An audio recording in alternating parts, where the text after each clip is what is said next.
Bien, mesdames, messieurs, bonsoir. Alors, au cas où vous auriez un doute, je voudrais le lever immédiatement. Il ne s'agit pas d'une représentation de fin mal gérée. Malgré les talents de comédien caméléon de Stéphane Piochaud, il ne s'agit pas de Stéphane Piochaud, mais bien de Jean-Yves Fabron, qui est donc président de la Maison de la Mélanésie et professeur honoraire de droit public. Excusez-moi, je suis un peu ému de vous voir si nombreux dans cette salle. Alors, je voulais simplement vous indiquer qu'après l'histoire, en compagnie d'Olivier Fondos il y a une quinzaine de jours, et juste avant l'anthropologie, qui sera portée par Patrice Gaudin le 23 juillet, il sera question ce soir d'aspect juridique. Donc on continue un petit peu notre petit bonhomme de chemin à explorer le pays de manière plus ou moins intime pour en connaître justement son histoire, présente, passée et à venir, et si possible, modestement, avoir une œuvre citoyenne, comme je dis toujours. Alors, Jean-Yves est accompagné ce soir de Robert Bertram, qui est qui est directeur de publication de la revue politique, juridique et économique de Nouvelle-Calédonie, et qui jouera les modérateurs au terme de cette conférence. Conférence qui est enregistrée, comme chacune des conférences que nous organisons, et qui sera disponible dès ce week-end sur notre site adck.nc. Je le précise parce qu'on nous pose souvent la question. Alors, elle sera disponible en audio, dans un premier temps, comme 200 autres conférences qui ont été animées ici même par différents spécialistes. Et je précise également que cette conférence est filmée par Calédonia, qui est juste devant moi, et qu'elle sera diffusée à une date que nous ne connaissons pas encore, vu le nombre de conférences qui sont filmées maintenant en Nouvelle-Calédonie, d'ici quelques semaines, selon leur programmation. Une petite précision aussi, vous avez dû voir une affiche collée devant la salle Sissia, une affiche avec une photo de Guy Agnel qui nous a quittés en 2016. Il s'agit de la couverture d'un ouvrage qui est paru en version numérique, qui est téléchargeable sur le site de la revue que j'ai évoqué précédemment. Des mélanges qui, si j'ai bonne mémoire, ont été produits sous la direction de Karine David. Je ne crois pas dire de bêtises. Voilà. Et puis d'autres... Ah oui, et on me précise effectivement que cette revue est disponible gratuitement. D'autres documents aussi étaient à votre disposition. Ils émanent de la médiathèque du Centre culturel, qui, je fais un petit peu de publicité, est ouverte du mardi au dimanche, de 9h à 17h. Voilà. Je vous remercie tous d'être présents ce soir, d'autant plus que j'ai cru comprendre qu'il y avait une émission politique ce soir, y compris avec des gens qui sont présents dans la salle et qu'on devra libérer à un moment donné, n'est-ce pas? Donc voilà. Je vous remercie vivement et puis je vous donne rendez-vous d'ici 1h10, 1h15 pour les débats. Bien, bonsoir à tous et merci d'être là pour débattre du sujet qui n'est pas simple que je vous propose. Et pour participer à ce débat, après m'avoir entendu, donc le sujet ce sera l'autonomie, mais ce que j'appelle l'autonomie réelle.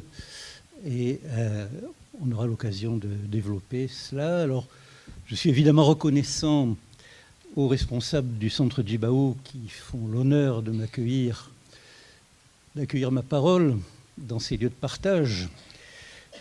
Cette conférence se tient aussi dans le cadre de la Maison de la Mélanésie, qui est une association de recherche que je préside, la Maison de la Mélanésie Paul de Decker, du nom de celui qui l'avait initié, qui nous a quittés. Et elle a, bien sûr, le soutien de la revue juridique, politique et économique de Nouvelle-Calédonie, dont le directeur Robert Bertram est à mes côtés, et c'est lui qui, au fur et à mesure que je parlerai, développera le plan de ce que je dis au tableau, et les points que j'aborderai pendant que je parlerai seront ceux qui sont en rouge. Voilà. Je dispose, et puis ensuite Robert sera le président de séance, le modérateur, comme on dit, du débat que nous entreprendrons. On m'a dit que je dispose d'1h15 pour en exposer avant notre débat. Donc rassurez-vous, vers 19h30, c'est vous qui aurez la parole. Et je le précise quand même pour encourager votre attention, parce que les notions que je vais évoquer contiennent des mots qui vont revenir sans cesse, comme dépendance, interdépendance, indépendance. Alors, il ne faut pas s'en mêler et il faut les distinguer, alors que phonétiquement, ils se ressemblent, ils se terminent tous par dépendance.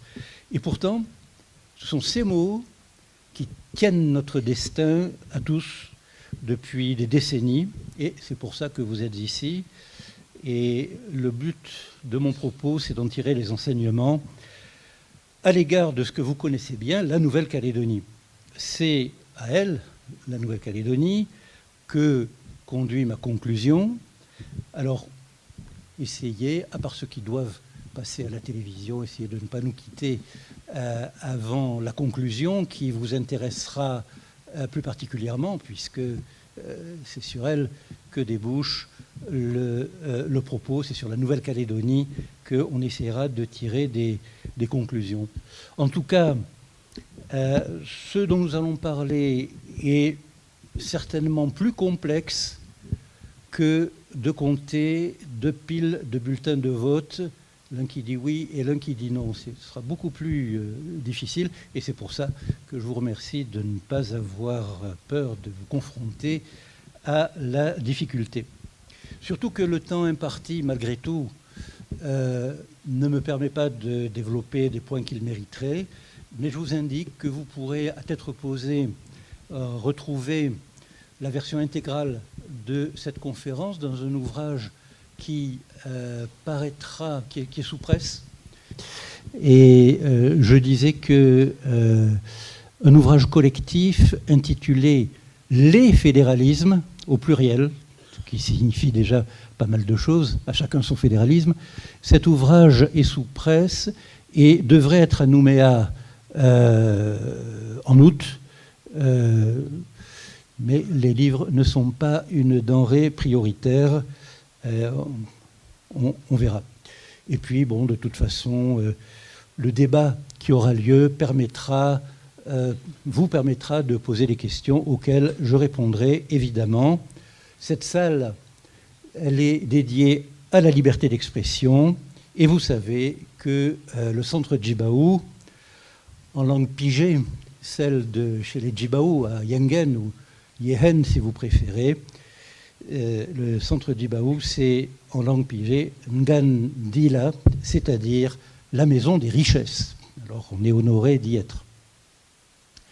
Eh bien, avant tout, ce par quoi il convient de commencer, c'est en introduction de préciser les notions. C'est Albert Camus qui disait que mal connaître les notions ajoute au mal et au malheur qu'on a pour s'entendre.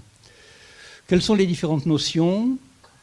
Indépendance, souveraineté, interdépendance, autonomie, dépendance. Voilà des termes auxquels tous les Calédoniens sont habitués depuis des années, mais même les mots évoluent, comme la vie, comme l'évolution du monde. Au référendum d'autodétermination du 4 novembre dernier, 2018 plutôt, on nous a présenté les termes d'indépendance et de pleine souveraineté comme synonymes, puisque la question était, souvenez-vous, voulez-vous que la Nouvelle-Calédonie accède à la pleine souveraineté et devienne indépendante? Or, indépendance est devenu un mot du langage courant, subjectif, je dirais presque approximatif, concernant une impression, comme quand on dit, par exemple, mes enfants, ils sont vraiment indépendants. Ou alors ça signifie impartialité, quand on dit, est-ce qu'un historien, est-ce qu'un juge peut faire preuve d'indépendance d'esprit vous voyez cet aspect subjectif du langage courant, tandis que souveraineté, c'est un terme clairement juridique, c'est-à-dire précis, rigoureux.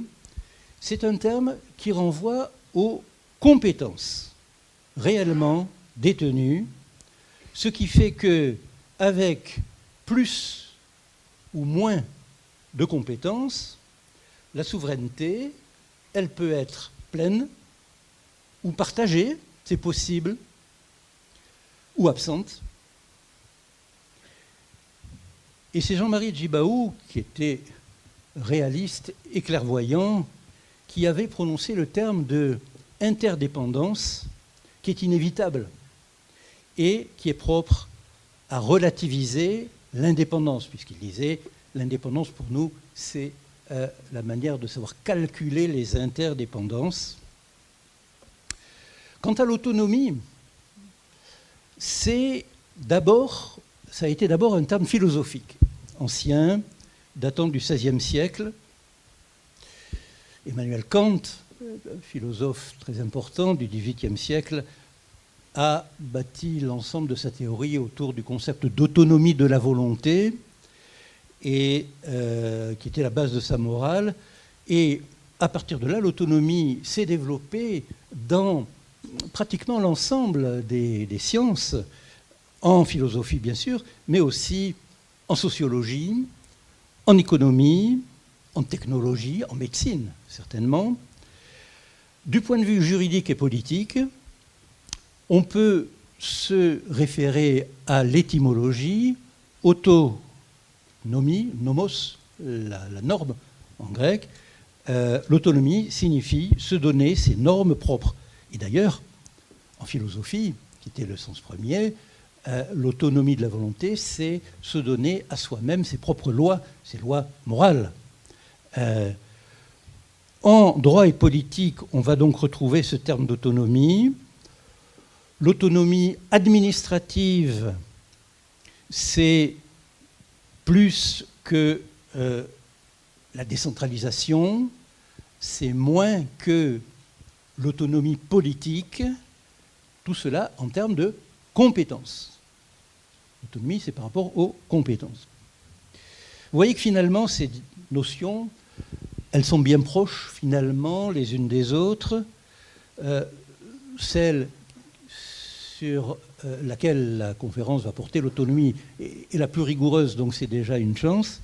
Mais on les distingue mal parce que, vous voyez, elles ne font pas partie du même registre, du même dictionnaire, de la même grammaire. Et les grands textes juridico-politiques, et là je parle du droit où on devrait être rigoureux, eh bien pas du tout. On trouve des incertitudes évidentes. Par exemple, la fameuse résolution de l'ONU de 1960 sur l'autodétermination, 1960, grande époque des autodéterminations. Cette résolution de l'ONU dit « On peut dire qu'un territoire autonome a atteint la pleine autonomie quand il est devenu indépendant et souverain. » Tout mélangé, on n'est pas avancé là. En 1958, lorsque la nouvelle constitution française, qui nous gouverne toujours, est arrivée, il y avait à l'époque un chapitre sur ce qu'on appelait la communauté, qui concernait l'Afrique noire. Et dans cette communauté, on disait, la Constitution disait, dans la communauté, les États jouissent de l'autonomie. Ils s'administrent eux-mêmes et gèrent démocratiquement et librement leurs propres affaires.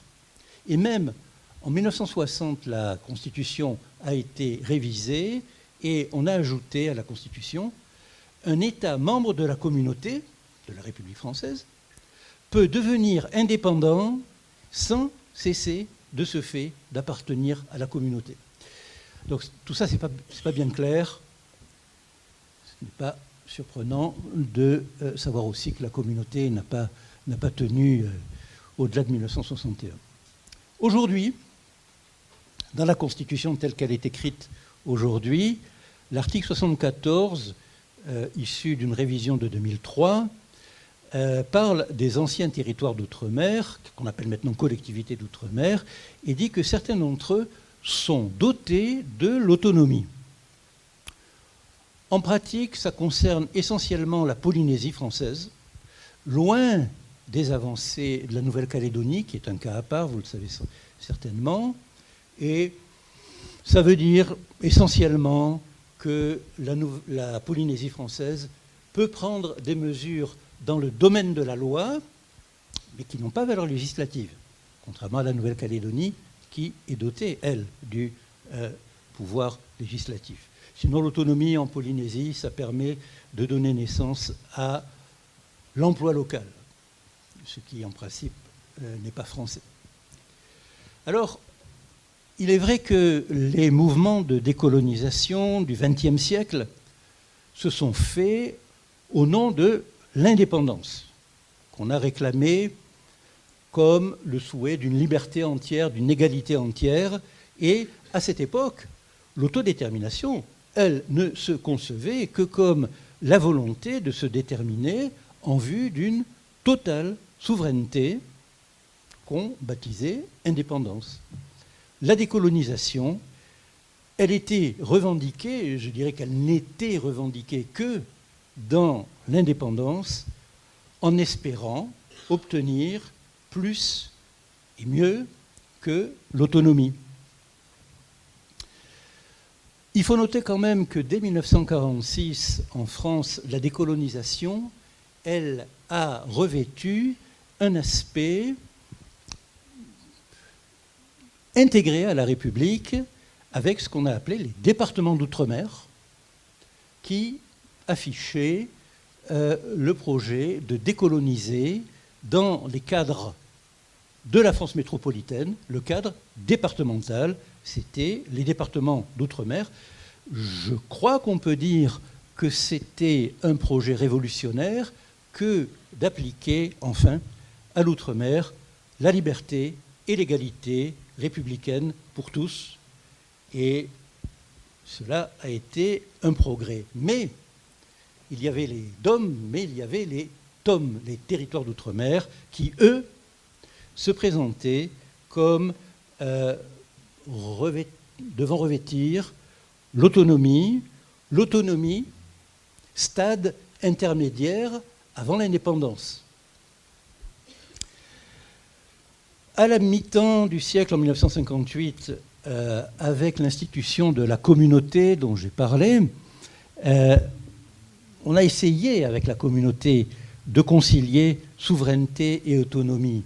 Mais, je l'ai déjà dit, ça n'a pas marché et la communauté s'est rapidement brisée dans des indépendances purement formelles, constitutionnelles, et elle a éclaté. On connaît la suite. Trop de guerres, de répression, de misère, de sous-développement, d'inégalité. On va revenir à ce problème des inégalités. Un état de droit hypothétique. Mais tout ceci est du passé. La roue tourne. Et aujourd'hui, on doit procéder à une mise à jour. Les temps ont changé. Alors, il apparaît que la notion d'autonomie ne correspond plus à ce que je viens de vous dire. Elle a une modernité nouvelle au XXIe siècle. Si au XXe siècle, l'autonomie apparaissait comme une étape sur la voie de l'indépendance, prometteuse, on peut dire aujourd'hui, je crois, que l'autonomie réelle peut supplanter l'indépendance illusoire. Il faut mesurer combien les temps ont changé, ne pas raisonner en théorie et examiner des cas concrets. Évidemment, nous examinerons le cas de la Nouvelle-Calédonie, qui est aujourd'hui à la croisée des chemins en période d'autodétermination. Elle nous montre que de toutes ces notions un peu mélangées au départ que je vous ai citées, l'autonomie devient en quelque sorte le centre de gravité, de stabilité. Alors, certes, l'accord de Nouméa, il sent bien son XXe siècle, il est de 1998, lorsqu'il reprend la conception classique, ce qu'il dit, l'accord de Nouméa, c'est que la Nouvelle-Calédonie peut passer de l'autonomie du statut qui est consacré dans cet accord à l'indépendance choisie par référendum. Et quand on lit l'accord de Nouméa, on voit qu'il s'agit, en faisant cela, de passer à un stade qualitativement et quantitativement différent, et la pleine souveraineté pourrait être obtenue par le transfert de la totalité des pouvoirs, y compris, c'est comme cela que se termine l'accord de Nouméa, y compris les pouvoirs régaliens, les pouvoirs de souveraineté, les pouvoirs décisifs, les pouvoirs qui s'exercent sans contrôle supérieur. Ça, c'est la méthode du XXe siècle, quoique elle vient d'être mise en œuvre tout récemment, en s'inspirant de l'accord de Nouméa d'ailleurs, en Papouasie-Nouvelle-Guinée, à Bougainville, qui est une région autonome, ça s'appelle une région autonome de Papouasie-Nouvelle-Guinée. À Bougainville, une île particulière de Papouasie-Nouvelle-Guinée, le 23 novembre dernier, il y a eu un référendum d'autodétermination. Les électeurs devaient choisir entre une plus forte autonomie de la région autonome ou bien l'indépendance. Ils ont dit d'accord pour l'indépendance à 98%. Quoi faire rêver nos indépendantistes calédoniens. Mais tous s'accordent à considérer que, à partir de là, d'immenses difficultés commencent. Le président de la région autonome, le leader indépendantiste, John Moomis, annonce qu'il faut compter au moins 5 ans de transition. Et vers quoi? Alors il faut se méfier des anachronismes. Nous ne sommes plus dans les années 60 pour faire le rêve de l'indépendance des lendemains qui chantent. On n'est même plus en 1998 pour croire, avec l'accord de Nouméa, que la souveraineté partagée, l'autonomie, peut être le palier intermédiaire vers l'indépendance totale, si les électeurs le décident. Aujourd'hui, je crois que le choix binaire entre la pleine souveraineté ou rien, c'est anachronique. Nous savons à présent, c'est ce que je vais essayer de développer, que l'indépendance n'existe plus, pour prendre les mots de Michel Rocard, qui était venu l'affirmer ici même. L'indépendance, comme la perfection, n'est pas de ce monde. Dans cette situation, le niveau le plus avancé du développement politique, c'est bien l'autonomie, le socle de la modernité fédérale. Le critère suprême de l'État pleinement souverain, c'est qu'il a la compétence de sa compétence. Il est réputé avoir tout pouvoir de s'organiser lui-même comme il l'entend, sans aucune ingérence extérieure. Mais aujourd'hui, l'autonomie réelle vient au cœur de la dialectique entre l'indépendance et la dépendance. L'autonomie réelle, c'est cette voie médiane qui peut faire apparaître aux différentes populations la terre promise d'une gouvernance politique harmonieuse.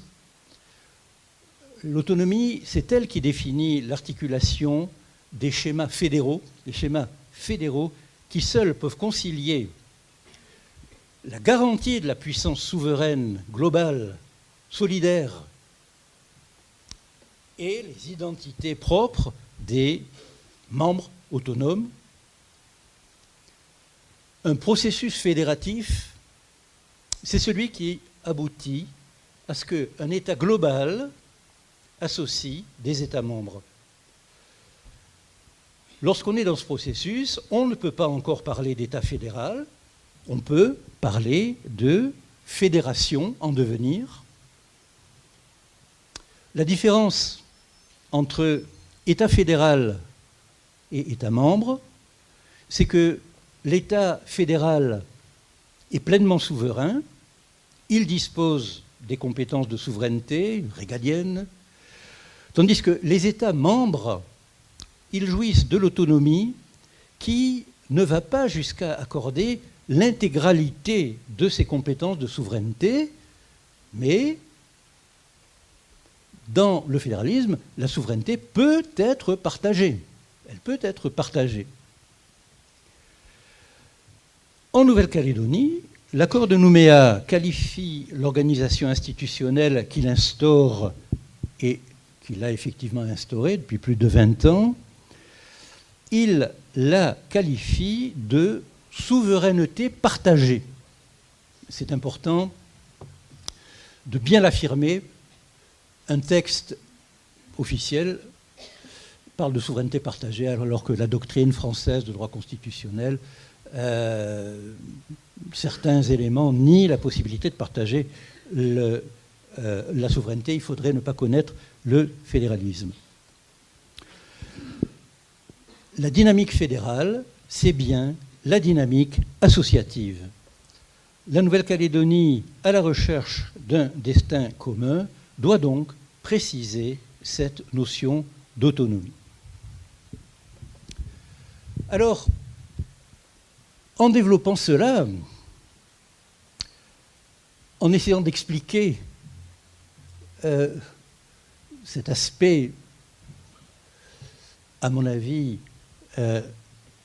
incontournable d'un processus fédérant, loin de moi l'idée de reléguer l'indépendantisme kanak comme quelque chose de négligeable, quelque chose de rétrograde, quelque chose qu'il faut bousculer.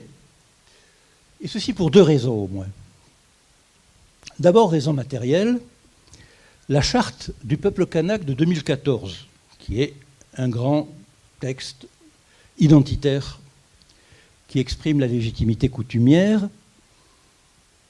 La charte du peuple kanak de 2014 n'est en aucun cas aussi brutale que le choix binaire, clivant, du référendum d'autodétermination que nous pratiquons. Elle dit dans ses articles 110 et 111, je cite, « L'exercice du droit à l'autodétermination du peuple kanak est entendu comme s'exerçant au niveau interne. Il repose sur le principe d'une souveraineté conjointe et partagée et n'emporte aucune atteinte à l'intégrité territoriale de l'État, quelle que soit sa forme, c'est valable à l'égard de l'État français et même un jour à l'égard d'un éventuel État calédonien. Deuxième raison qui fait que mon exposé... Messieurs, dames, je crois que vous allez devoir vous passer du plan. J'en suis bien désolé pour Jean-Yves. Non, espérons que je serai assez clair. Et puis, si je ne le suis pas et que l'articulation vous échappe, vous me questionnerez pour remettre les choses au point dans le débat. Ça, c'est les joies de l'informatique. Alors, la deuxième raison qui fait que mon exposé s'inscrit dans un débat respectueux de tous, c'est que, oui, certains voudraient brandir l'affrontement de deux positions contraires, les deux positions qui sont celles des deux moitiés des opinions politiques de Nouvelle-Calédonie, indépendantistes, non indépendantistes, front contre front, drapeau contre drapeau, les uns contre les autres, mais ce n'est pas ce que disent les Kanaks dans leur charte. Dès le chapitre 1er sur les valeurs fondamentales de la civilisation kanak, la charte insiste, puisque c'est à l'article 8 et c'est répété à l'article 18, vous voyez, c'est bien, les juristes, ils donnent des points de repère. Eh bien, ce qu'elle demande, la charte, c'est la recherche permanente du consensus. Elle emploie le verbe irriguer. À toute question, le coutumier kanak répond par la recherche du consensus. C'est exactement ce que je souhaiterais faire humblement ici, moi-même. Et je n'oublie pas que la charte du peuple kanak, dans son article 54, dit « Le chef doit être un homme de compromis et de consensus ». Je n'oublie pas la déclaration précise du président du Sénat coutumier, Paul Vaquier, lors de la proclamation de la charte le 26 avril 2014. Le président du Sénat coutumier a affirmé « J'appelle à la coexistence pacifique entre le peuple kanak et les communautés ayant choisi de faire de la Nouvelle-Calédonie leur pays ou leur nation.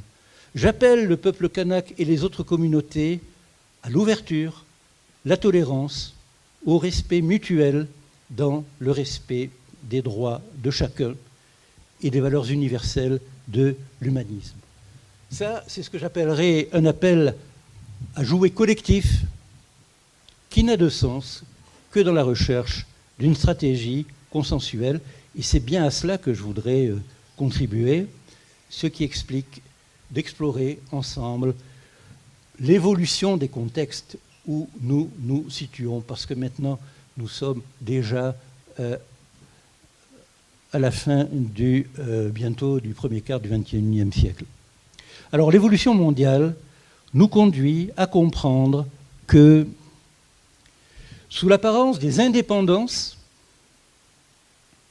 le contexte des interdépendances conduit à de réelles dépendances.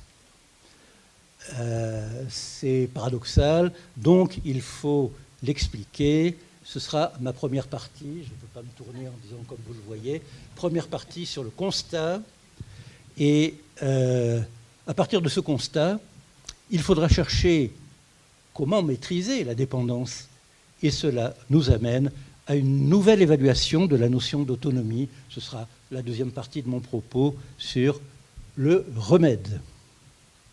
Alors, tout d'abord, premier temps de mon propos, le constat, comment, à partir de l'indépendance, et donc de l'interdépendance, comment on en revient à la dépendance?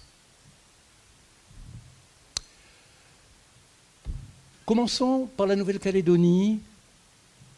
Par 1975, lorsque le président de l'Assemblée territoriale, Yann Séléné Uregeï, c'est un autonomiste convaincu, et il se rend à Paris pour plaider sa cause, pour une forte autonomie, une autonomie encore plus forte que celle du nouveau statut qui existe désormais sous Giscard d'Estaing.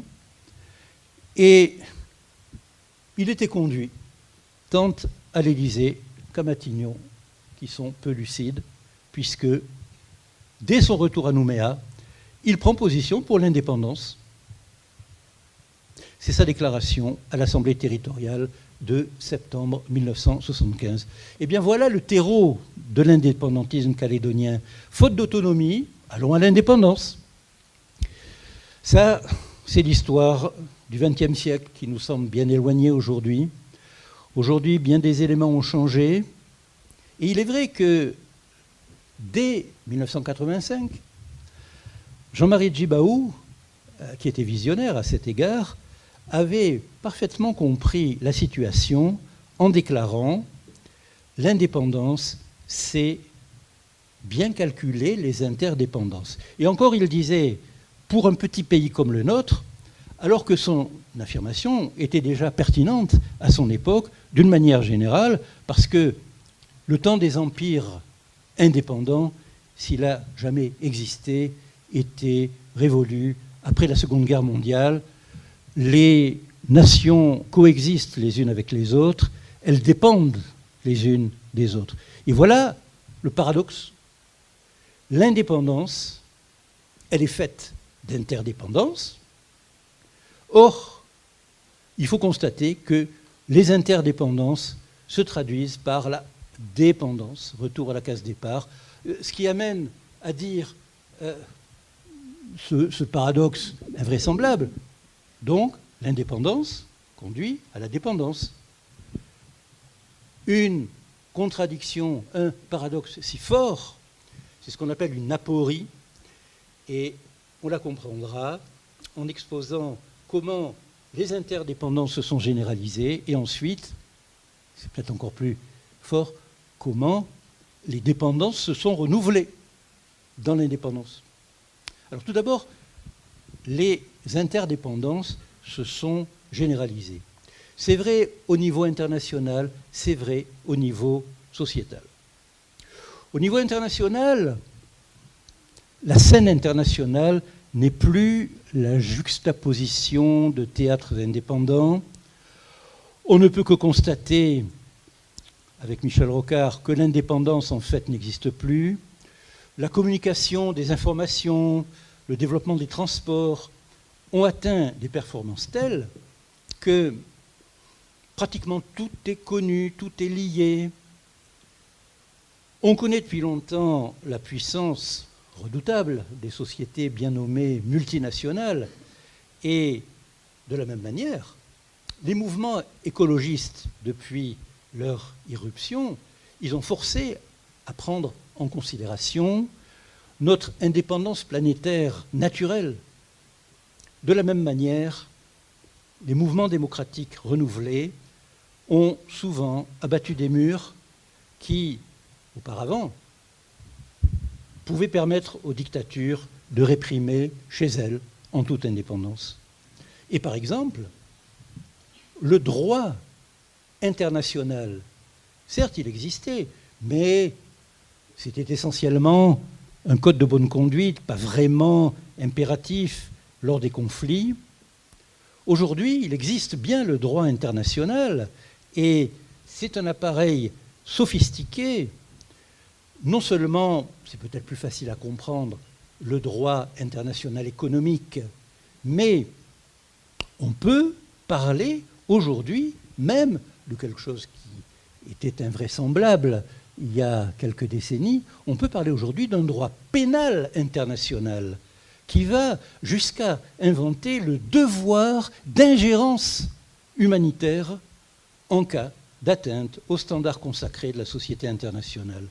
Donc les États ne sont plus indépendants et leur interdépendance fait leur force à l'égard de ceux d'entre eux qui prétendent exercer chez eux-mêmes leur pouvoir en hors-la-loi comme au temps des siècles passés. Et les exemples ne manquent pas au Moyen-Orient ou en Afrique. Aujourd'hui, Hong Kong, l'Algérie, le Liban sont des illustrations impressionnantes, sans parler du Venezuela.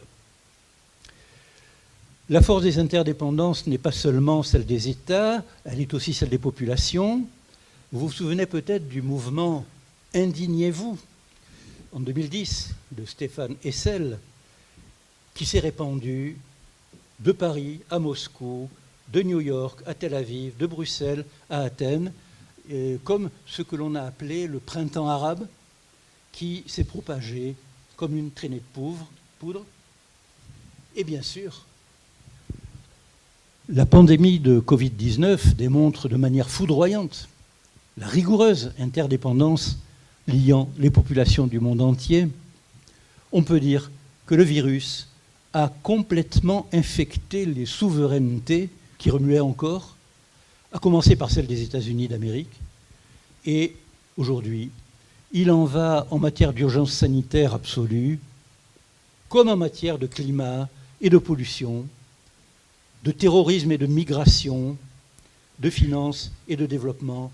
Tous les pays de la planète sont inexorablement concernés, objectivement solidaires. La pandémie nous fait éprouver à son paroxysme la réalité de l'interdépendance de tous les êtres humains du monde. À tous, elle a changé la vie. À des centaines de milliers, elle a donné la mort. Elle a apporté un chaos généralisé. Et elle ne fait aucune discrimination. Et elle nous rappelle à quel point nous sommes tous également, intimement, intrinsèquement liés et dépendants tous les uns des autres. On peut aussi parler d'interdépendance sociétale dans notre mode de vie à tous en société.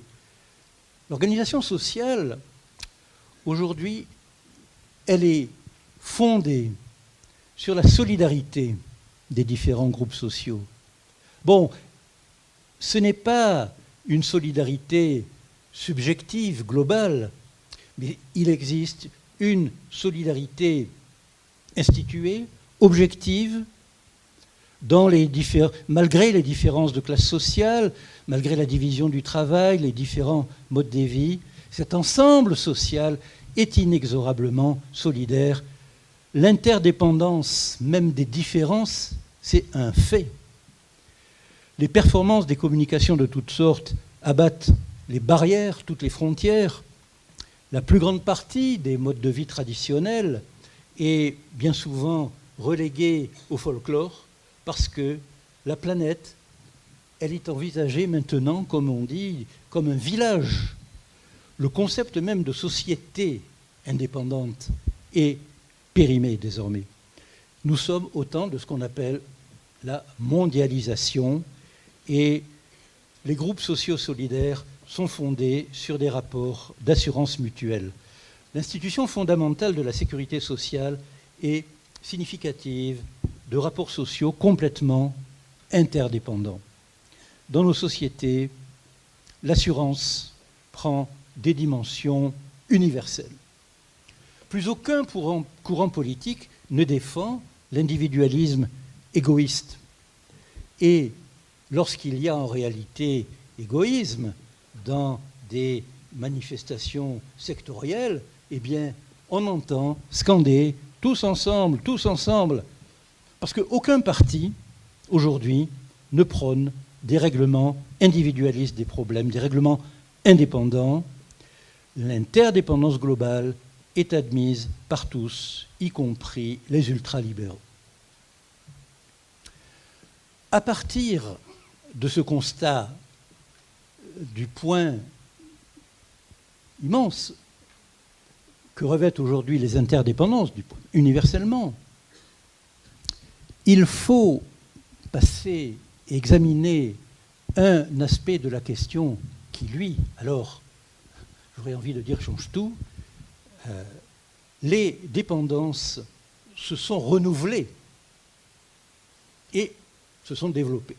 Tout d'abord, c'est essentiel, les interdépendances, il faut bien les considérer aujourd'hui dans le contexte des inégalités. C'est ces inégalités qui affectent les interdépendances qui sont le terreau des dépendances. Ce que je veux dire par là, c'est que aujourd'hui, le caractère illusoire des indépendances apparaît non seulement en observant la généralisation des interdépendances, cela, on le savait, Jean-Marie Djibaou l'avait signalé, mais il faut voir aujourd'hui, il faut reconnaître la force des dépendances persistantes. Il faut constater que dans les interdépendances, les plus faibles sont rigoureusement dépendants des plus forts. Les interdépendances, elles ne profitent qu'aux plus riches. Elles aggravent le sort des plus faibles. Les indépendances n'ont en aucun cas mis fin aux dominations parce que les rapports d'interdépendance sont dissymétriques. L'interdépendance, c'est forcément la dépendance, mais pas également réciproque. Et c'est quand même ce qu'avait ressenti, perçu Jean-Marie Djibaou quand il disait, souvenez-vous, je vous l'ai cité, qu'il pensait aux interdépendances pour un petit pays comme le nôtre. Ben oui, il avait bien raison, il ne l'avait pas développé, mais il le ressentait. Il disait, les indépendances, moi je veux l'indépendance et je sais qu'il va falloir bien calculer les interdépendances. Mais, excusez-moi, les dés sont pipés d'avance parce que comment calculer autre chose que 10, c'est plus que 1 ou 2 ? Les interdépendances, elles, interviennent entre puissances dites indépendantes, mais il y en a des fortes et il y en a des faibles. Et donc, il y a des rapports de domination. C'est le niveau de richesse matérielle qui fait la différence entre ceux qui, en étant interdépendants, ont les moyens de satisfaire leurs besoins et ceux qui sont soumis à la forte dépendance causée par leur faiblesse. C'est vrai de l'interdépendance qui régule l'organisation économique et sociale et l'interdépendance des groupes sociaux obéit à une rationalité de hiérarchie. Les rapports sociaux sont des rapports de domination. Les interdépendances économiques et sociales, ce sont des situations de dépendance.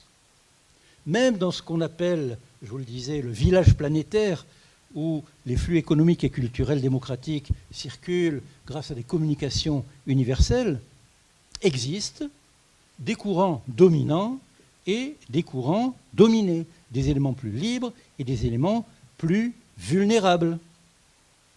Il existe dans les interdépendances qui lient les puissances dites indépendantes, il existe de réelles et puissantes dépendances.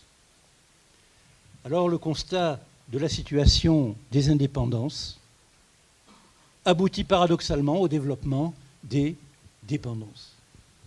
J'espère que vous voyez comment cette aporie, cette contradiction fondamentale existe, s'impose et est très dure. Ces dépendances se sont développées. Les interdépendances ont remplacé les indépendances dans la perspective de restauration des dépendances. Alors la première parade des puissances dominantes pour masquer ce phénomène dont elles bénéficient, c'est précisément d'utiliser le terme formel, le terme, la posture d'indépendance. On peut dire que le côté obscur de l'interdépendance, la dépendance, est masqué par l'invocation de ce contraire, l'indépendance. C'est ça, la posture indépendantiste. Seulement, la posture, ça ne suffit pas à faire la chose. C'est ainsi que le XXe siècle a vu se développer de manière déclaratoire des indépendances formelles, constitutionnelles, nominatives, mais dans la réalité d'une consternante dépendance accrue. Il est significatif que la plus grande puissance néocolonialiste, fondée sur un authentique génocide et des pratiques esclavagistes, les États-Unis d'Amérique, a toujours développé un discours anticolonialiste, se présentant toujours comme un peuple anciennement colonisé, ayant souffert de la colonisation et opposé à toute forme de domination métropolitaine. Mais ce discours ne trompe personne. Et les nouveaux colonisateurs ne manquent pas la Chine, la Russie et bien d'autres. Il est vrai que les accessions au statut d'État indépendant au XXe siècle n'ont pas entraîné la décolonisation, la fin des inégalités. Où cela s'est-il passé? Si ça existait, on le saurait. Elles ont même aggravé la situation quand elles ont remplacé une chasse gardée par une autre dans un contexte de convoitise et avec d'autant moins de ménagement que les anciennes colonies, à la moindre défaillance, voient, cette fois-ci, leur propre responsabilité mise en jeu, puisqu'elles apparaissent comme États indépendants, États déclarés souverains. À tous les coups, elles perdent. Le point commun entre colonisation et interdépendance, c'est la domination des plus faibles par les plus forts. La domination, l'entreprise de domination, c'est une définition de la colonisation. Ce société à deux étages. C'est aussi la loi des interdépendances. Très exactement. C'est la domination. Notre société d'interdépendance apparaît ainsi comme un marché non régulé, où l'on appelle indépendants ceux qui sont en réalité tenus en état de dépendance, et de bien des manières. La prétendue indépendance n'est qu'un habit, bientôt un haillon, pour revêtir en droit ce qui n'a pas de réalité, ni économique, ni sociale, ni culturelle, ni politique. Alors ces pays sont souvent tentés par la solution que constitue, dans leur dépendance accrue, une dictature, certes elle-même contrôlée par des puissances plus fortes, mais présentant au moins la cohérence, je dirais les avantages, d'une normalisation par une main de fer, maintenant la sécurité, évitant l'anarchie au prix exorbitant du sacrifice des droits et libertés. Les excès de l'ancien colonisateur sont remplacés par d'autres pires, les uns comme les autres, sont injustifiables. L'indépendance, est-ce que cette contradiction s'éclaire pour vous? L'indépendance a donc conduit à la dépendance dans un monde d'interdépendance. C'est le résultat paradoxal. Alors je l'avais mis en équation, vous voyez, je comptais faire ce geste ample. Une équation où il était écrit indépendance.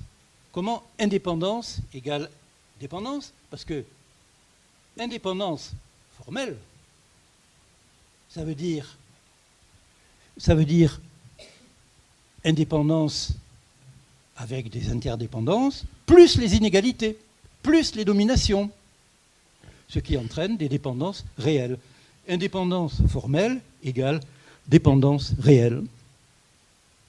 Mais cette aporie, cette contradiction fondamentale, ne doit pas nous enfermer dans une impasse. En sciences physiques, devant un tel problème, on cherche ce qu'on appelle en physique le centre de gravité. Alors la définition physique, et vous voyez que l'autonomie, c'est une notion juridique, je vous ai parlé de la notion philosophique qui est très intéressante.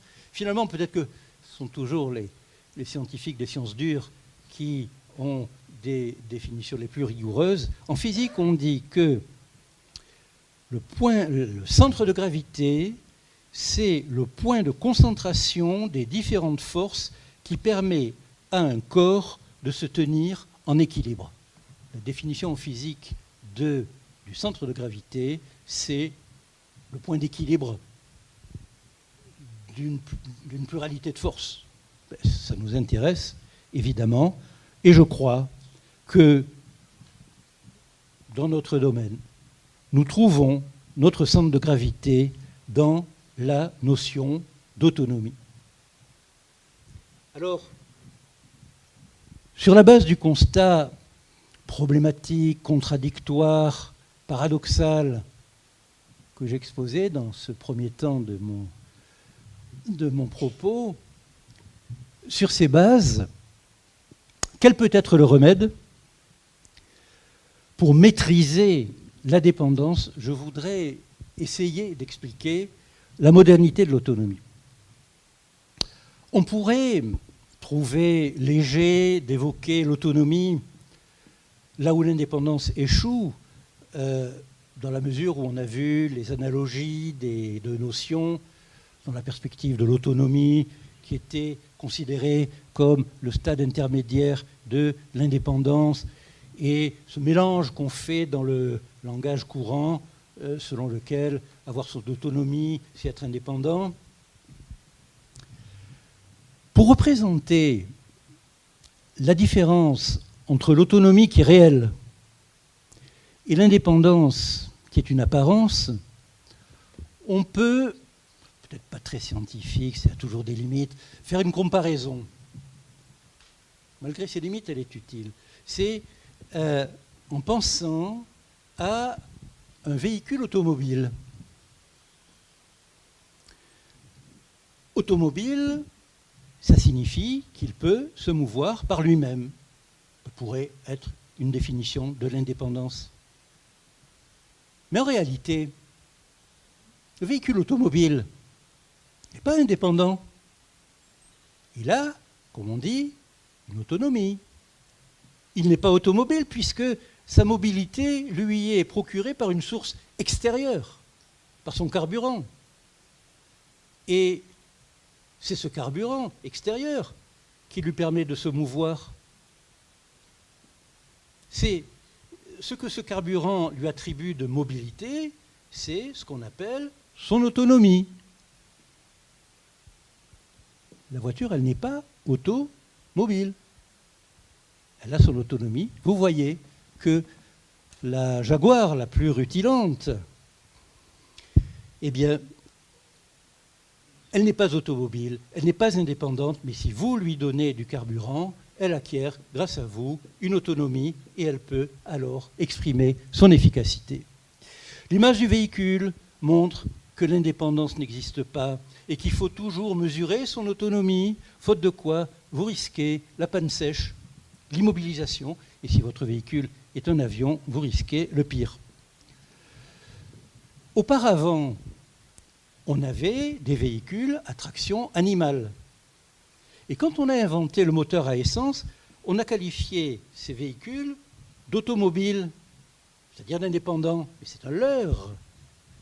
Un type de traction a remplacé un autre. Il s'agit d'autonomie. Le véhicule n'est pas indépendant puisqu'il dépend du carburant et des points de fourniture de ce carburant, de leurs jours et heures d'ouverture, etc.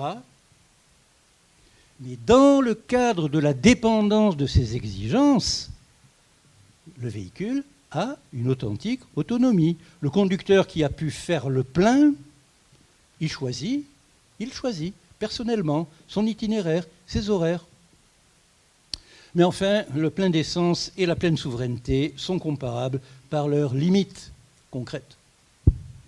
Alors, on peut observer les autonomies en nous plaçant à nouveau tant sur le plan international que sociétal. Les autonomies internationales, tout d'abord, le cas de l'Union européenne est très intéressant, éclairant, et il fournit aussi un instrument de travail, un principe qu'on appelle le principe de subsidiarité. Je vous en dirai quelques mots. L'Europe, eh bien, ce sont des vieux États qui se sont agrégés dans l'Union européenne. Ils y sont 27, puisque la Grande-Bretagne a fini par en sortir, choisissant d'autres dépendances, mais d'autres sont candidats à y entrer. Eh bien, ces États de l'Union, ces États membres de l'Union européenne sont très anciens, comme la France, comme la Grèce, où ont connu un passé très puissant, comme l'Autriche, l'Espagne, ou des formes prépondérantes, comme l'Empire romain ou l'Empire germanique. En tout cas, ce sont des États qui ont exercé des souverainetés absolues. Et parmi au temps des siècles passés, ces États se sont combattus jusqu'à arriver à provoquer des guerres mondiales acharnées. Mais après la Seconde Guerre mondiale, a commencé une véritable construction européenne. Le sens de la construction européenne était de rendre toute nouvelle guerre européenne impossible en instaurant, volontairement, entre les États d'Europe, des interdépendances impossibles à défaire. Leur priorité a été, bien sûr, de nouer des liens indissolubles de solidarité entre la France et l'Allemagne, en les rendant dépendantes l'une de l'autre autour du Rhin. Et cela fut, en 1954, donc assez vite, la création de la première communauté économique, celle du charbon et de l'acier, CECA, suivie de la communauté de l'énergie atomique. En 1957, ça va assez vite, est signé le traité global de communauté économique européenne pour une solidarité européenne générale dans le domaine économique dont les réalités sont têtues. Parce que dans l'entre-deux-guerres, il y avait eu des essais de communautés rendant la guerre désormais hors la loi. L'économie, elle ne se gouverne pas par décret ni par discours. Et la France, l'Allemagne, l'Italie et le Benelux, Belgique, Pays-Bas, Luxembourg, ont commencé 6 à s'associer pour arriver aujourd'hui à être près de 5 fois plus nombreux. Aux origines premières de l'Union européenne, il y a ce qu'on a appelé la déclaration Schuman en 1950, qui présentait le projet de communauté du charbon et de l'acier comme, je cite, « première étape de la fédération européenne ». Voilà les mots qui sont prononcés au début de cette histoire, basée sur une solidarité de fait. Le traité CK de 1951 annonce des institutions capables d'orienter un destin désormais partagé. Voilà des mots qui vous disent quelque chose. Et puis, à partir de 1957 et le traité de communauté économique européenne, est inscrit dans le préambule de ce traité une formule qui sera toujours reprise dans tous les différents traités de mise à jour et d'adaptation. Aujourd'hui, on a le traité sur l'Union européenne de Lisbonne de 2007. Cette formule, eh bien, l'Union européenne, c'est une entreprise fondant une union sans cesse plus étroite entre les peuples européens. Une union sans cesse plus étroite entre les peuples européens. C'est bien la définition d'une fédération en devenir. Ces États membres ont procédé à des délégations de souveraineté, ce qui ne les empêche pas, vous le savez bien, de garder jalousement chacun leurs signes identitaires, leurs drapeaux, leurs traditions, leurs appartenances, leur roi et reine et leur république. Mais les membres de l'Union européenne sont-ils indépendants? Non. La France l'exprime d'ailleurs dans la dénomination officielle du ministère de l'Europe et des Affaires étrangères. Ah, c'est deux choses différentes. Ces États ne sont pas pleinement souverains ni étrangers les uns des autres, puisqu'ils obéissent à leurs droits communs et aux régulations européennes, parce qu'ils préfèrent, ces vieux États qui ont été si puissants, ils préfèrent participer à la puissance majeure de l'Union européenne et en bénéficier. L'Union européenne, fédération en devenir, associe ces États membres qui y sont autonomes. Ils sont englobés dans la citoyenneté européenne, tout en conservant chacun sa citoyenneté propre. Voilà aussi qui vous rappelle quelque chose. Il faut savoir le droit qui s'impose par exemple à la France. Le Conseil constitutionnel français, dans sa décision du 19 novembre 2004, a confirmé, je cite, la participation de la France à une organisation européenne permanente dotée de la personnalité juridique et investie de pouvoirs de décision par l'effet de transfert de compétences consentis par les États membres. Voilà quelle est la situation de la France et des autres États membres au sein de l'Union européenne.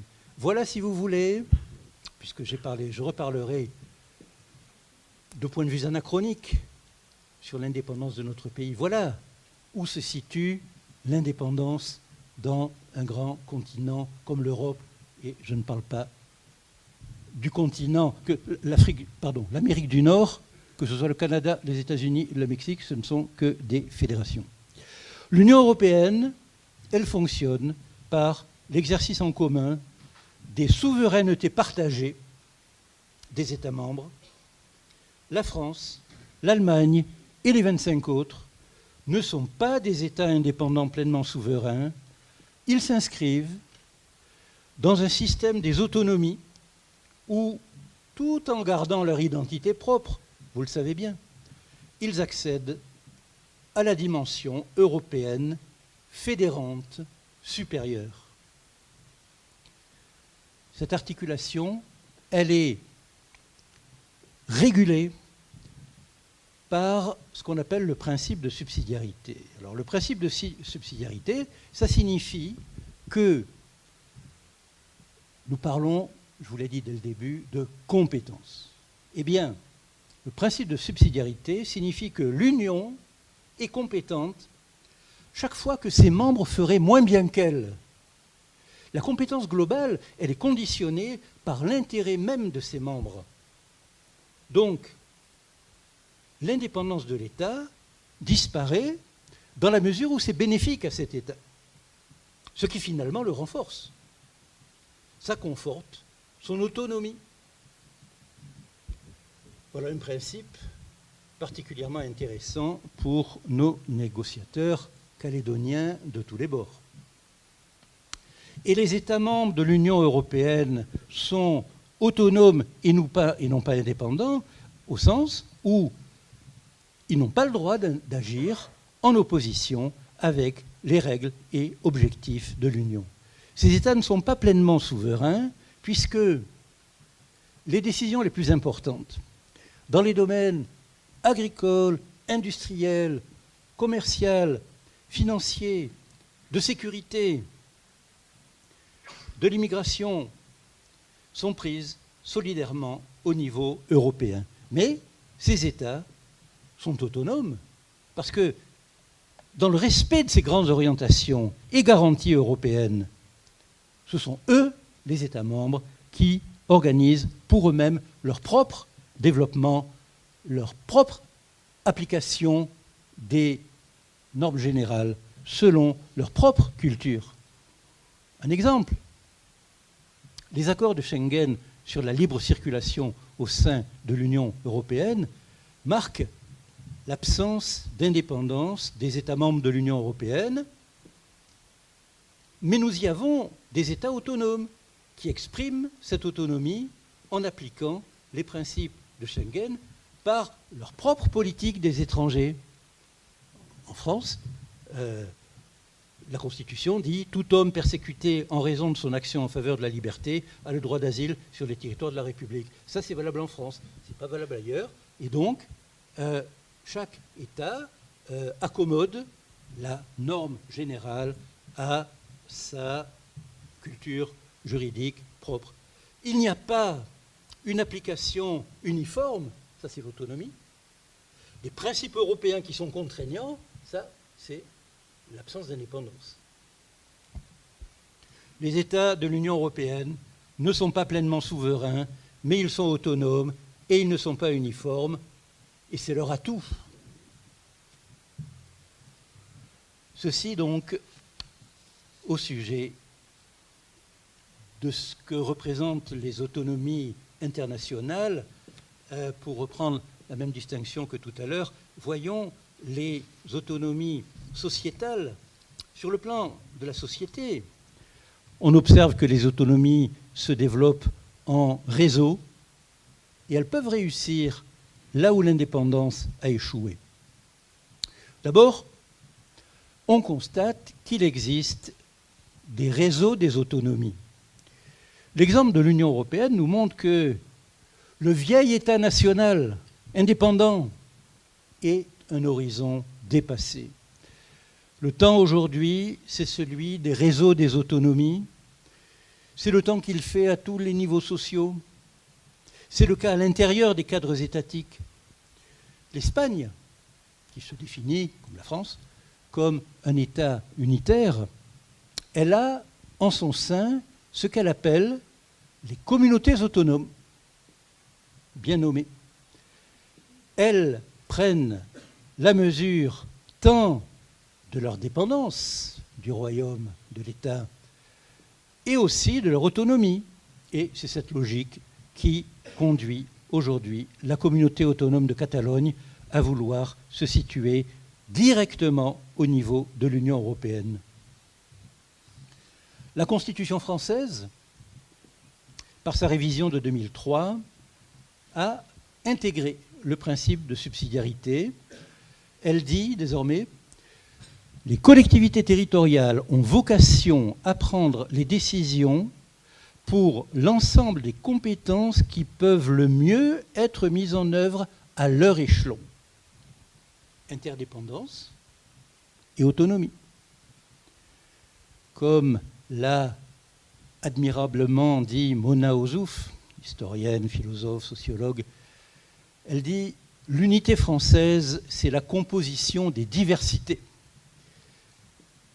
Elle a écrit un livre qui s'appelle « Composition française ». Il est vrai qu'en France, on a pu mesurer les possibles effets pervers de l'autonomie, notamment lorsque l'autonomie est conférée à des établissements, à des services qui s'en servent pour renforcer des féodalités arrogantes. Alors, les hiérarchies peuvent former des chapelles qui, si elles portent atteinte aux libertés, perdent leur légitimité.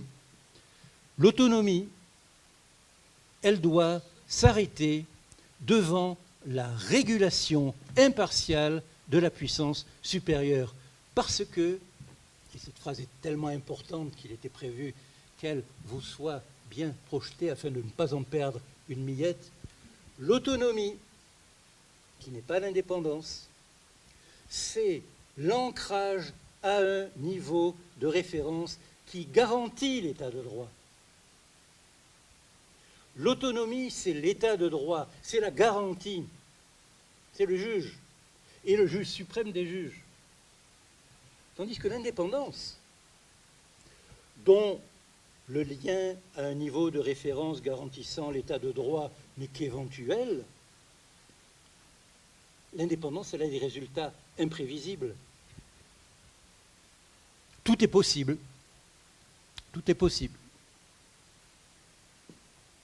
Revenons à la métaphore du véhicule automobile. L'autonomie le ramène inévitablement à la source d'énergie. On est toujours conduit à rejoindre un point commun qui est la source de l'autonomie. L'autonomie n'est pas elle-même la source de son énergie. Elle est la capacité d'utiliser librement l'énergie qui provient d'un régulateur externe. Comme les stations de carburant pour les véhicules, il existe au niveau de l'organisation sociale des points communs de ressourcement qui représentent aussi bien le lien que la latitude de s'en éloigner à son rythme avant d'y revenir, obligatoirement. La loi est une, mais il y a différentes façons de la vivre. Alors, on observe la réussite des interdépendances par les autonomies. C'est le dernier point que j'aborderai avant la conclusion calédonienne. Le Code général du vivre ensemble est aussi bien l'armature structurant tout le corps social que le respect des pratiques de chacun ayant ses convictions propres. Ainsi, l'interdépendance va s'organiser dans le respect des autonomies. Alors j'ajoute, bien sûr, et aussitôt, que organiser les interdépendances dans le respect des autonomies, ça ne se réalise pas angéliquement, sans conflit. Et le tempérament humain de domination pose bien des problèmes. Les interdépendances glissent naturellement vers la dépendance des petits à l'égard des gros. On va toujours se heurter à des volontés de domination. Mais ce qui est clair, c'est que la réponse ne peut pas être dans l'illusoire indépendance. Indépendance qui, je voulais essayer de l'expliquer, accroît en réalité la dépendance. Il faut donc négocier pas à pas, ensemble, l'autonomie réelle. Les conflits font partie des autonomies. Ils résultent de la liberté intrinsèque à l'autonomie. Nous savons bien, depuis 20 ans, que les désaccords s'expriment dans la pratique des accords. Un accord, c'est un compromis. Un compromis va faire naître des désaccords. Les désaccords alimentent l'accord général. On le sait bien ici, on s'en est pas si mal sorti. Et pourtant, les désaccords, il n'en a jamais manqué. Ce que je déplore, c'est de prétendre les résoudre en disant c'est oui ou c'est non. Alors là, c'est sûr qu'on ne sera pas beaucoup avancé. On ne sera pas avancé. L'autonomie, c'est la liberté de discussion dans la volonté de chercher des accords. D'ailleurs, on y est obligé par les interdépendances. Notre société d'interdépendance ne nous donne que deux possibilités d'affirmer nos convictions propres. Soit en revendiquant notre indépendance qui conduira forcément à notre dépendance des plus puissants que nous, soit en nous appliquant à forger notre autonomie réelle dans le respect réciproque, authentique des interdépendances. Ce n'est pas simple, certainement. C'est ainsi qu'on se rend compte que la complexe entreprise de la décolonisation, du rééquilibrage, elle peut aboutir par l'autonomie réelle et non pas par l'indépendance formelle offerte au niveau colonisateur chinois, turc et consorts. La caractéristique majeure que l'autonomie confère à la collectivité autonome, c'est que celle-ci est compétente pour déterminer ses propres politiques, son destin, mais avec la garantie d'un socle de référence, de valeurs fondamentales au sein desquelles la collectivité autonome s'inscrit. Et elle s'inscrit, chaque collectivité autonome s'inscrit à sa manière, selon sa manière propre. Un socle commun de référence garanti et sanctionné par l'organe adéquat. Pour la Nouvelle-Calédonie, je pense à ce socle dense constitué par le préambule de la Constitution française de 1958 qui se réfère à la Déclaration des droits de l'homme et du citoyen de 1789, au préambule plus social de la Constitution de 1946 et à la Charte de l'environnement de 2004, que l'on accompagnerait, spécificité calédonienne, du préambule de l'accord de Nouméa de 1998, ainsi que de la Charte du peuple kanak de 2014 pour la communauté kanak. Ce qui fait que l'autonomie réussit là où l'indépendance échoue, c'est que la collectivité autonome, elle n'est pas pénalisée par ses faiblesses, puisqu'elle reste forte de son état de référence solidaire. Mais cet état de référence solidaire qui, lui, est fort, il ne doit pas utiliser la force contre l'État membre. L'État de référence respecte l'identité propre de l'État membre. Et même une grande gueule comme le président des États-Unis n'y peut rien. N'y peut rien. C'est ça, la logique fédérale. La base des valeurs et références communes est à la fois la garantie de la solidarité globale et la garantie de l'autonomie des membres. Ni infériorité, ni assimilation. Alors, voici notre conclusion sur une valeur nouvelle, l'autonomie réelle au XXIe siècle, au moment où la Nouvelle-Calédonie est à la croisée des chemins. Eh bien, je crois qu'il est devenu dérisoire et risqué de prétendre à l'indépendance souveraine, et je crois qu'il est nécessaire et décisif de savoir réellement acquérir l'autonomie. Le respect de l'autonomie de la collectivité plurielle de Nouvelle-Calédonie et des identités calédoniennes peut être assuré dans la garantie donnée à toutes ces identités calédoniennes, la garantie de la démocratie française ancienne et aguerrie. L'autonomie, elle est intrinsèquement liée à la valeur fondamentale qui est la tolérance, puisque celle-ci est tissée par le pluralisme, le partage, qui est une valeur dont la Nouvelle-Calédonie a fait sa devise, le respect réciproque, la paix. Au moment où les indépendances des grandes nations se transforment pour elles-mêmes en autonomie, au sens moderne d'ensemble respectueux des identités qui les composent, ce serait, à mon humble avis, choisir un contre-courant anachronique et irréaliste que de prétendre, dans le contexte que j'ai retracé, instituer des soi-disant micro-indépendances. Il en existe de prétendus. On connaît le concept de micro-État, mais il est désobligeant et illusoire.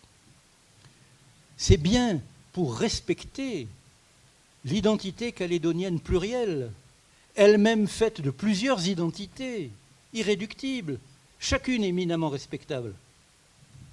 C'est pour cela qu'il faut consacrer cette notion moderne, ou plutôt cette notion ancienne promue à une modernité originale, l'autonomie réelle.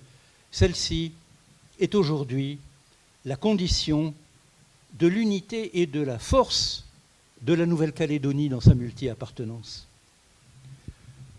L'approfondissement de la citoyenneté de la Nouvelle-Calédonie, qui existe déjà, faite de droits et de devoirs, et le renforcement de l'autonomie politique de la Nouvelle-Calédonie sont les conditions de modernisation du pays dans ses rééquilibrages et sa lutte contre ses vulnérabilités. C'est l'autonomie authentique qui, elle, est faite de tolérance, qui est désireuse d'inclusion, qui permet de favoriser et de développer les libertés essentielles, droits culturels à l'identité, liberté économique et sociale, liberté de circulation et de séjour, égalité civique, solidarité, valeurs démocratiques universelles, mises au niveau des standards internationaux des démocraties représentatives et participatives. Sa modernité, l'autonomie, c'est le respect de toutes les racines, le rejet de tous les déracinements, le rejet de toutes les exclusions toutes. Forger le destin commun des populations calédoniennes dans une harmonie enfin organisée, destin à la fois propre, autonome et garanti par la puissance française et européenne, c'est à tous égards s'inscrire dans le concept d'association réelle et pérenne qui n'a de sens que dans le fédéralisme. Ouvrez n'importe quel dictionnaire, n'importe lequel, vous verrez que fédérer, c'est associer. Alors, il est indispensable qu'avant de finir, je corrige un malentendu. Il faut au moins être bien conscient de cela. la soi-disant indépendance association, ça n'existe pas. Ça n'existe pas puisque la signification de l'indépendance, pleine souveraineté, c'est d'interdire toute limitation, d'exclure toute pérennité, toute garantie au lien associatif qui est forcément conjoncturel et variable souverainement. Prévoir que l'indépendance, la pleine souveraineté s'accompagnera d'une association, c'est une pure déclaration d'intention qui ne peut être garantie d'aucune manière. Le Conseil constitutionnel l'a déjà souligné il y a pas mal de temps, et ça concernait d'ailleurs la Nouvelle-Calédonie. La loi du 23 août 1985 sur l'évolution de la Nouvelle-Calédonie prévoyait dans son article 1er que les populations intéressées seraient appelées à se prononcer au plus tard le 31 décembre 1987 sur l'accession du territoire à l'indépendance en association avec la France. La décision du Conseil constitutionnel du 8 août 1985 a mis les choses au point. Elle a déclaré, je cite, en prévoyant de demander aux populations intéressées de se prononcer sur l'accession du territoire à l'indépendance en association avec la France, la loi se borne à formuler une déclaration d'intention sans contenu normatif. C'est le droit applicable. On peut faire des discours, contenu non normatif. Mais non seulement il y a des discours, mais il y a des travaux pratiques et la démonstration de cette affirmation reprise par le Conseil constitutionnel, la démonstration en a été parfaitement faite par le processus de l'indépendance de l'Algérie, qui était annoncée comme une soi-disant indépendance association. La question posée au référendum d'autodétermination des départements français d'Algérie le 1er juillet 1962, il y a exactement 58 ans et un jour, c'était la question suivante. Voulez-vous que l'Algérie devienne un État indépendant coopérant avec la France dans les conditions définies par les accords d'Évian? Les premiers actes, les premiers du nouvel État algérien, dès son installation, ont consisté à dénoncer ces accords qualifiés de néocolonialistes, ceux dont cet État avait parfaitement le droit, puisqu'il était indépendant. Il n'était pas en association, il était en indépendance. L'indépendance association, ça n'existe pas. Il était indépendant, donc il a dénoncé l'association, évidemment, souverain. Il fait ce qu'il veut, l'État indépendant. Il est clair aussi que, premièrement, la population d'un territoire de la République n'est pas compétente pour engager les autorités du futur État. Pas la peine d'essayer de le faire. Deuxièmement, un acte de droit interne ne peut pas préjuger d'un accord international librement signé entre deux États souverains. Et troisièmement, la fameuse résolution de l'ONU de 1960 sur l'autodétermination que je citais en commençant, a interdit, logiquement, toute restriction lors du transfert de souveraineté bénéficiant à un territoire accédant à l'indépendance. L'indépendance association, ça n'existe pas, c'est soit l'indépendance, soit l'association. Eh bien, la seule association authentique, structurelle, garantie, il n'y en a qu'une, c'est la fédération qui garantit constitutionnellement les autonomies dont elle forme le tissu. Donc, l'association contractuelle, aléatoire, ça fait partie de l'indépendance. Qui associe, qui désassocie, qui fait ce qu'il veut. L'association institutionnelle, pérenne, ça, c'est le fédéralisme. Seul le fédéralisme garantit la solidarité associative. L'association contractuelle, c'est l'éphémère, le contingent. c'est la politique conjoncturelle qui a évidemment son rôle qui change selon les circonstances. L'association fédérale, c'est le serment, c'est la force et la garantie consacrée institutionnellement. Je note que dans le rapport remarqué du professeur Mélin Soukramanian et du conseiller d'État Courcial intitulé « Réflexions sur l'avenir institutionnel de la Nouvelle-Calédonie » en 2013, dans ce rapport, eh bien, une possibilité, puisque c'est un rapport qui présente plusieurs possibilités, une possibilité qu'il appelle l'autonomie étendue, c'est le fédéralisme. Il en donne l'intéressant exemple des îles Cook,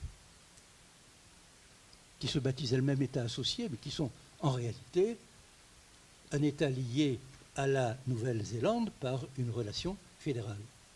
Et ce rapport envisage ce qu'il appelle l'autonomie étendue. Il dit le fédéralisme externe et interne de la Nouvelle-Calédonie. Le fédéralisme interne entre les provinces et le fédéralisme externe avec la France et l'Europe. En ce sens,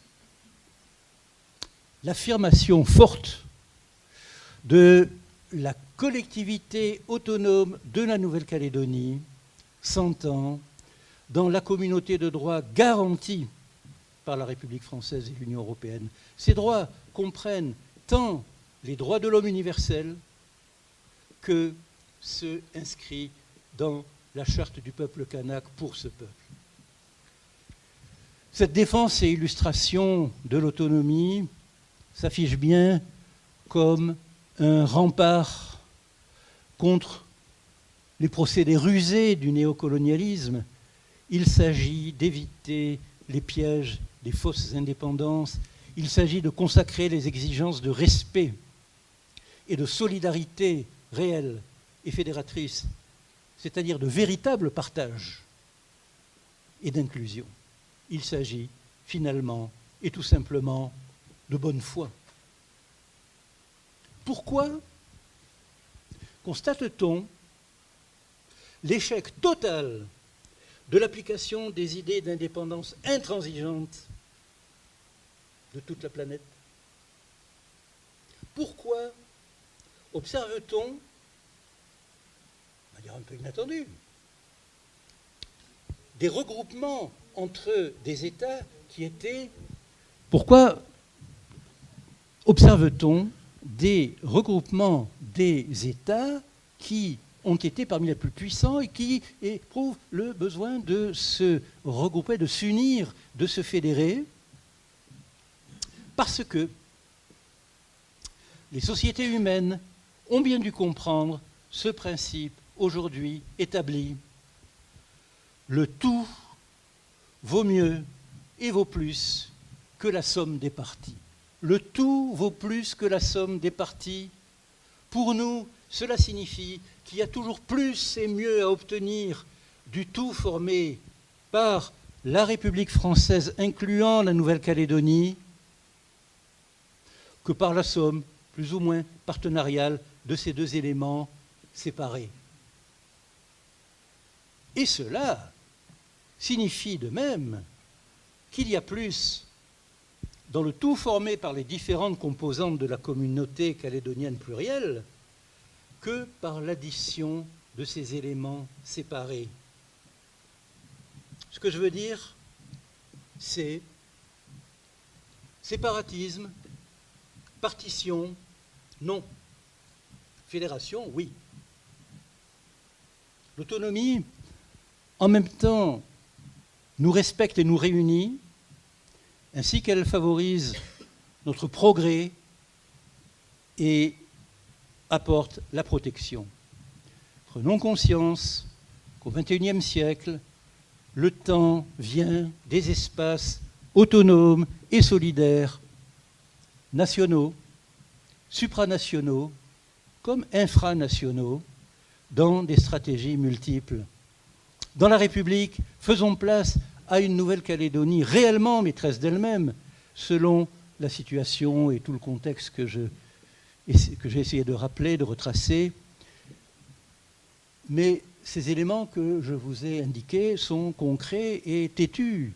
Alors, la Nouvelle-Calédonie, on pourra l'appeler indifféremment selon les sensibilités qui sont les vôtres, collectivité autonome de Nouvelle-Calédonie, ou communauté autonome, ou État autonome de Nouvelle-Calédonie, ou État fédéré de Nouvelle-Calédonie. Et bien sûr, il serait légitime d'ajouter Kanaki à Nouvelle-Calédonie, ce qui fait qu'on va se battre pour savoir dans quel ordre. Bon, peu importe, le goût bien français pour les étiquettes, les formulations de catégories, de systèmes, peu importe le dogmatisme, l'appellation est secondaire. Ce qui est fondamental, et ce qui compte fondamentalement, ce sont les solutions pour chaque cas, quel que soit l'intitulé que l'on préférera. Et si les négociateurs discutent très fort là-dessus, les intitulés, c'est qu'ils seront déjà arrivés à de grands progrès. La réalité que nous venons d'évoquer est incontournable. La gouvernance autonome, universelle, fédérante, et la route de la Nouvelle-Calédonie aussi, son salut, et dans cette valeur nouvelle, l'autonomie réelle au XXIe siècle. C'est elle, le centre de gravité, qui permet de bien calculer les interdépendances. Eh bien, je vous remercie pour votre très patiente attention.